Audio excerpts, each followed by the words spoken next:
மக்களே, welcome to the ஃபென்டஸ் show. இன்னைக்கு ஷோல நம்ம பார்க்க போறது பயோ வெப்பன் ஆல்பா அப்படின்ற அமெரிக்கன் மூவியோட ரிவ்யூ. இந்த படம் பார்த்தீங்கன்னா யூடியூப்ல தமிழ் டப்பிங்கோட அவைலபிளா இருக்கு. ப்ராஜெக்ட் E1337 ஆல்பா அப்படின்ற நேம்ல அவைலபிளா இருக்கு. இந்த படம் ஒரு வித்தியாசமான பயோ வெப்பனை மையமா வச்சு எடுத்திருப்பாங்க.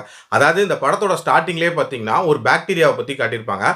அந்த பாக்டீரியா எப்படின்னா மனுஷங்களை குருடாக்கிறோம். ஸோ இந்த பாக்டீரியா அந்த கண்ட்ரியில் இருக்கக்கூடிய நிறைய பகுதிகள் பரவி அங்கே இருக்கக்கூடிய மக்கள் நிறைய பேரை வந்து குருடாக்கிடுச்சு. அந்த பகுதியில் இருக்கக்கூடிய ஒரு சேஃப் ஜோன் அப்படின்னு சொல்லப்படுற ஒரு இடத்துக்கு மட்டும் இன்னும் பரவவே இல்லை.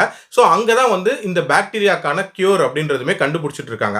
ஆனால் பல வருஷங்களாக இந்த ஆராய்ச்சி அப்படின்றது போயிட்டு இருக்கு. ஸோ அதனால பாதிக்கப்பட்ட மக்களுக்குள்ளே ஒரு விதமான கிளர்ச்சியாளர்கள் உருவாகுறாங்க. என்ன இவங்க மட்டும் சந்தோஷமா அந்த சேஃப் ஜோன்ல இருக்காங்கன்னு சொல்லிட்டு அவங்கள அட்டாக் பண்றதுக்கான ஒரு பிளான் போயிட்டு இருக்கு. ஸோ இதை தடுக்கணும் அப்படின்றதுக்காக ஒரு 3 என்ஹான்ஸ்டு சோல்ஜர்ஸை வந்து இவங்க உருவாக்குறாங்க.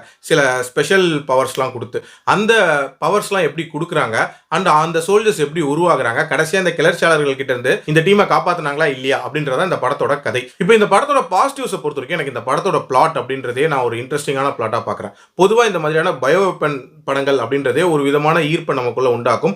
ஏன்னா என்ன மாதிரியான அந்த வெப்பன் அவங்க வந்து காட்டுறாங்க அப்படின்றது. இதுல ஒரு வித்தியாசமான பாக்டீரியாவை பத்தி காட்டியிருப்பாங்க. அதை ரொம்ப காம்ப்ளிகேட்லாம் பண்ணாம ஜஸ்ட் மனுஷங்களை பிளைண்ட் ஆக்கும் அப்படின்ற அதோட நிப்பாட்டிப்பாங்க. அதே மாதிரி இந்த படத்துல அந்த 3 என்ஹான்ஸ்டு சோல்ஜர்ஸ் உருவாக்குற விதம் அப்படின்றதுமே வந்து கொஞ்சம் இன்ட்ரெஸ்டிங்கான ஐடியாவா இருக்கும். அதாவது அவங்களை தேர்ந்தெடுக்கிறதா இருக்கட்டும், அவங்களை எப்படி ட்ரெயின் பண்றதா இருக்கட்டும், அது எல்லாமே ரொம்ப நீட்டா இருந்துச்சு. இன்ஃபேக்ட் அவங்கள வச்சு வந்து ஒரு டெமோ ஒன்று காட்டுவாங்க. அந்த போர்ஷன் அப்படின்றதுமே வந்து ஒரு மாதிரி சூப்பரான போர்ஷனா இருக்கும்.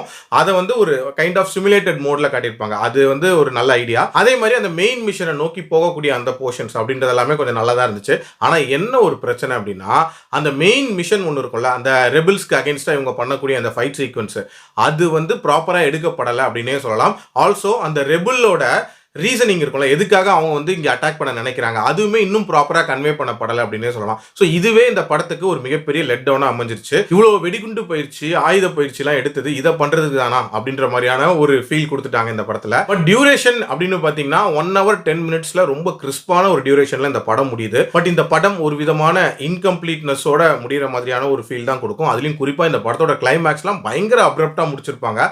ஸோ என்ன ரீசன் அப்படின்றது சத்தியமாக புரியவே இல்லை. பட் ஓவரால் நீங்கள் பார்க்கணும்னு நினைச்சீங்கன்னா ஒன்ஸ் ட்ரை பண்ணி பார்க்கலாம். என்னோட ரேட்டிங் இந்த படத்துக்கு 2.2 out of 5. அடல்ட் கண்டென்ட்லாம் பெருசா இல்லை, பட் இன்கம்ப்ளீட்டா இருக்கும். ஸோ அதை மைண்ட்ல வச்சுட்டு பாருங்க. மீண்டும் அடுத்த விமர்சனத்தில் சந்திக்கிறேன். நன்றி, வணக்கம்.